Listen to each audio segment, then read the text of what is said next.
Dewan Juri, saya mengambil tema pertemuan keempat, Allah sumber harapan karena kerahiman.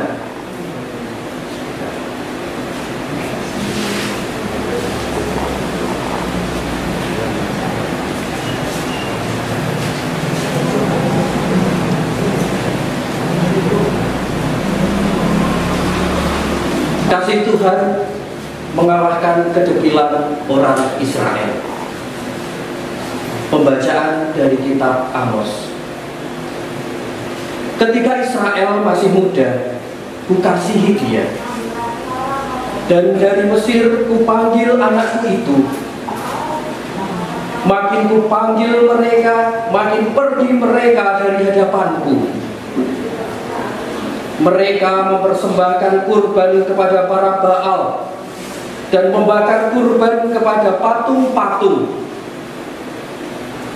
Padahal akulah yang mengajar Efraim berjalan dan mengangkat mereka di tanganku. Tetapi mereka tidak mau insaf bahwa aku menyembuhkan mereka.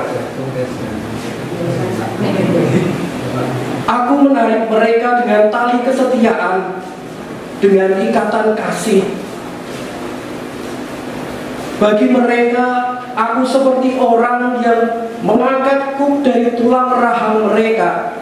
Aku membungkuk kepada mereka untuk memberi mereka makan. Mereka harus kembali ke tanah Mesir, dan Asyur akan menjadi raja mereka, sebab mereka menolak untuk bertobat. Pedang akan mengamuk di kota-kota mereka, akan memusnahkan palang-palang pintu mereka, dan akan memakan mereka di benteng-benteng mereka. Umatku betah dalam membelakangi aku. Mereka memanggil kepada Baal dan berhenti meninggikan namaku. Masakan aku membiarkan engkau, Efraim, menyerahkan engkau, Israel? Masakan aku membiarkan engkau seperti Abma, membuat engkau seperti Seboim? Hatiku berbalik dalam diriku, belas kasihku bangkit serentak. Aku tidak akan melaksanakan murkaku yang menyala-nyala itu, tidak akan membinasakan Efraim kembali. Sebab aku Allah, bukan manusia, yang kudus di tengah-tengahmu, dan aku tidak datang untuk menghanguskan. Mereka akan mengikuti Tuhan. Ia akan mengaum seperti singa. Sungguh, ia akan mengaum. Maka anak-anak akan datang dengan gemetar dan berat, seperti burung dengan gemetar datang dari Mesir, dan seperti merpati dari tanah Asyur. Lalu aku akan menempatkan mereka lagi di rumah-rumah mereka. Demikianlah firman Tuhan. Romo, Bruder, Suster, Bapak, Ibu, dan saudara-saudari yang terkasih dalam Kristus, selamat malam dan berkah dalam. Malam hari ini kita kembali berkumpul di tempat ini untuk pertemuan BKSN, pertemuan yang terakhir, pertemuan yang keempat. Kalau pada pertemuan yang pertama, kedua, kemarin kita menggali tentang perjalanan hidup umat Israel dari Nabi Amos. Pertemuan yang ketiga dan keempat ini kita akan menggali dari Nabi Hosea. Nabi Amos dan Nabi Hosea itu sebenarnya mereka hidup dalam rentang waktu yang hampir sama. Bedanya Nabi Amos itu berasal dari kerajaan selatan, kemudian Nabi Hosea itu berasal dari kerajaan utara. Jadi dulu setelah Daud meninggal, kerajaan Israel itu terpecah menjadi dua, Bapak Ibu. Kerajaan selatan yang disebut Yehuda, dan kerajaan utara yang sering disebut sebagai Israel. Bedanya apa? Bedanya hampir sama seperti Korea Utara, Korea Selatan. Kerajaan Yehuda itu kerajaan yang kalau bisa dibilang jauh dari kata makmur, berbeda dengan kerajaan utara. Maka dalam dalam cara Nabi Amos ngandani itu mengandani, memberitahu, menyentil orang-orang Israel itu dengan cara yang tegas, yang keras. Karena Nabi Amos mengalami sendiri betapa waktu itu kekerasan terjadi di sana. Berbeda dengan Nabi Hosea. Nabi Hosea yang hidup dari latar belakang kerajaan utara itu yang cenderung lebih makmur. Maka dia benar-benar mengalami kerahiman Tuhan. Pada pertemuan ini kita diajak untuk melihat kerahiman Tuhan terhadap umatnya. Kalau kita bicara tentang kerahiman Tuhan, kerahiman itu kan berasal dari kata rahim. Semua yang di sini saya yakin tidak ada yang tidak pasti hadir ke dunia melalui yang namanya rahim. Semua pasti, tidak ada yang seperti Sunggokong itu lahir dari batu, tidak ada. Kalau bicara tentang Allah yang maha rahim, itu artinya Allah yang mempunyai sifat seperti rahim. Sifat seperti rahim itu apa sih? Sifat rahim itu, yang pertama, rahim itu kan melindungi, rahim itu menghangatkan, rahim itu menumbuhkan, rahim itu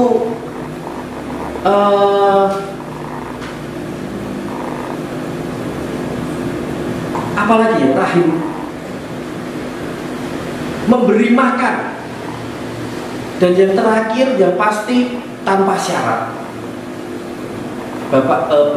Ibu maksudnya, ibu-ibu yang hadir di sini kan tidak bisa memberikan syarat kepada rahimnya. Pokoknya sesok nek aku mengandung kudu anaknya laki-laki, kudu anaknya perempuan, tidak bisa. Begitu juga dengan Allah yang hadir melalui perjumpaan Nabi Hosea atas perjalanan hidupnya di Israel. Bangsa Israel yang tidak setia kepada Allah, tetapi Allah tidak menaruh murka kepada mereka. Kalau dalam perikop ini ada beberapa bagian ya, beberapa bagian yang kalau boleh saya bagi-bagi. Pada bagian pertama itu perikop ayat 1 sampai dengan ayat 4. Di situ jelas dikatakan inisiatif Tuhan memanggil orang Israel dan memelihara mereka.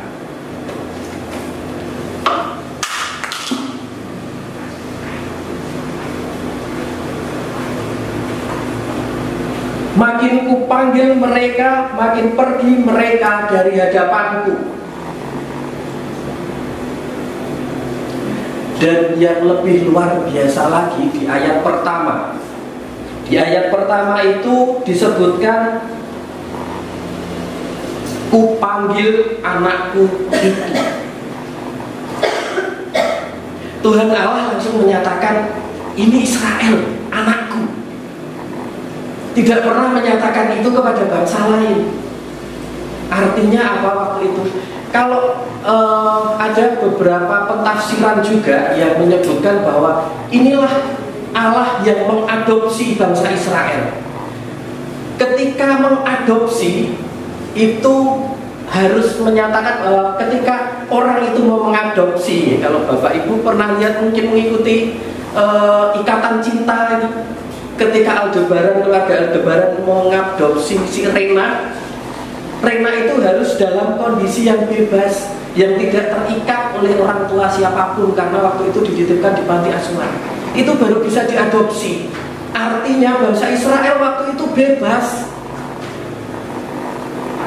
Dia tidak terikat dengan Allah-Allah lain, tetapi Allah menyatakan diri bahwa iki loh anakku.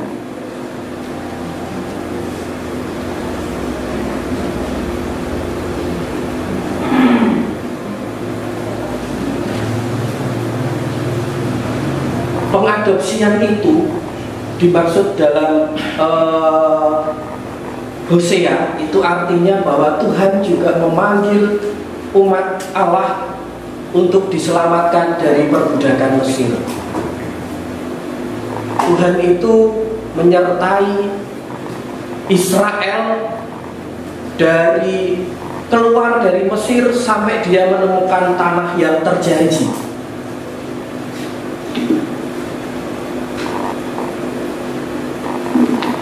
Dan yang lebih luar biasa lagi, yang sangat luar biasa, bahwa Tuhan itu tidak pernah menghukum mereka meskipun mereka itu menyimpang. Banyak sekali penyimpangan-penyimpangan yang dilakukan, bahwa di ayat 1 sampai 4 itu dilihatkan bahwa makin kupanggil mereka, makin pergi mereka dari hadapanku. Kemudian di ayat yang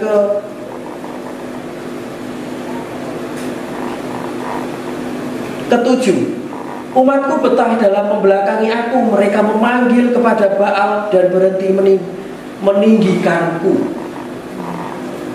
Dalam perikop ini jelas ketidaksetiaan umat Israel kepada Allah. Mereka berpaling kepada Baal.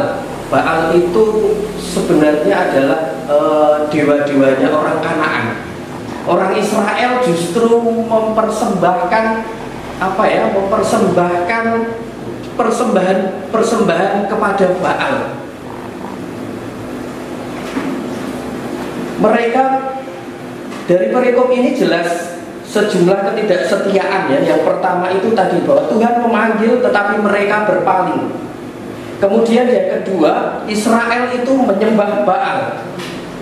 Sikap tidak setia dan tidak peduli itu memunculkan beberapa konsekuensi, Bapak Ibu. Konsekuensi yang pertama, mereka akan kembali kepada penindasan di Mesir.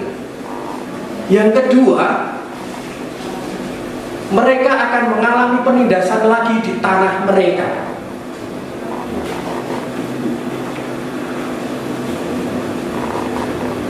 Tetapi ada dua alasan utama yang menjadi pertimbangan Tuhan untuk tidak mendahulukan hukuman. Yang pertama tadi di ayat 9, aku bukanlah manusia. Keesaan Tuhan itu, keilahian Tuhan, Tuhan yang Maha Pengampun itu dimunculkan oleh Nabi Hosea. Kemudian yang kedua itu juga Tuhan berkata, aku ini Allah yang kudus di tengah-tengahmu. Artinya Tuhan Allah menyertai bangsa Israel dari pembebasan di Mesir sampai dengan ketika mereka sudah keluar dari Mesir. Hal ini seperti yang dijanjikannya pada masa-masa Israel keluar dari Mesir. Hal ini juga menunjukkan bahwa ketika Tuhan yang ada di tengah-tengah mereka, yang menyertai mereka, ketika Tuhan berjuang bersama bangsa Israel lalu Tuhan melenyapkan mereka karena murkanya, berarti dalam tanda kutip ya, sebagai pemahaman saya sebagai manusia biasa ya, Tuhan itu gagal mendampingi bangsa Israel. Tuhan gagal. Tetapi karena kerahimannya itulah Tuhan tidak menghukum bangsa Israel. Bapak, Ibu, dan saudara-saudari yang terkasih, ada pengalaman yang bagi keluarga saya sampai saat ini, sampai detik ini, saya dan istri saya itu masih bertanya-tanya. Aku ki sopo toh, sebenarnya saya dan istri saya itu siapa kok sampai Tuhan menganugerahkan hal yang luar biasa kepada keluarga kami. Dulu sebelum kami menikah, istri saya sempat memeriksakan kandungannya. Dan dari hasil pemeriksaan itu diketahui bahwa ada benjolan seperti kista itu ya, yang sudah 4 cm lebih, hampir nyaris 6 cm. Kalau 6 cm konsekuensinya harus operasi diambil. Waktu itu dokter bilang ada 3 alternatif. Alternatif pertama dioperasi, konsekuensinya istri saya tidak bisa hamil. Alternatif yang kedua itu menggunakan obat, tetapi konsekuensinya nanti ada pengaruh di dalam tubuhnya. Yang ketiga ya udah dibiarkan saja. Tapi konsekuensinya anak pertama pasti keguguran. Kami tidak melakukan apapun waktu itu. Kami menikah dalam usia yang bisa dibilang tidak muda. Kami usia menikah itu sudah kepala 3. Setiap malam kami berdoa kepada Bunda Maria. Kami menganggap Bunda Maria itu bagi kami keluarga, sekeluarga Bunda Maria itu adalah ibu dari segala ibu. Kami memasrahkan keluarga kami ke Bunda Maria. Istri saya itu sampai stres waktu itu. Sering istri saya itu beli tes pack, tes hasilnya negatif terus, sampai akhirnya dia itu nggak mau beli, paling juga negatif aja. Sampai suatu saat kami memutuskan untuk mencoba pengobatan alternatif, tapi orangnya itu minta supaya dites dulu lah sekali lagi supaya pasti ukurannya sekarang sudah berapa kistanya. Ketika ngetes ke dokter, yang terjadi dokter bilang, "Mbak, nah ini kistanya mana? Ini bukan kista, ini janin." Ini sungguh luar biasa bagi keluarga kami, mukjizat yang sangat luar biasa. Bahkan sampai saat ini saya itu siapa? Kok Tuhan Allah sampai turun tangan melalui perantaraan Bunda Maria dalam waktu yang secepat dan sekilat itu. 6 bulan waktu itu usia pernikahan kami, istri saya dinyatakan positif. Dan sampai sekarang anak itu ada di belakang. Yang memakai baju pink itu adalah karunia Tuhan bagi keluarga kami. Dan sampai sekarang pun saya masih memasrahkan anak itu kepada Bunda Maria. Saya beri nama baptisnya Maria. Mari Bapak Ibu, kita juga menyadari anugerah-anugerah Tuhan, kerahiman-kerahiman Tuhan dalam kehidupan kita. Kemuliaan kepada Bapa, Putra, dan Roh Kudus. Seperti pada permulaan, sekarang, selalu.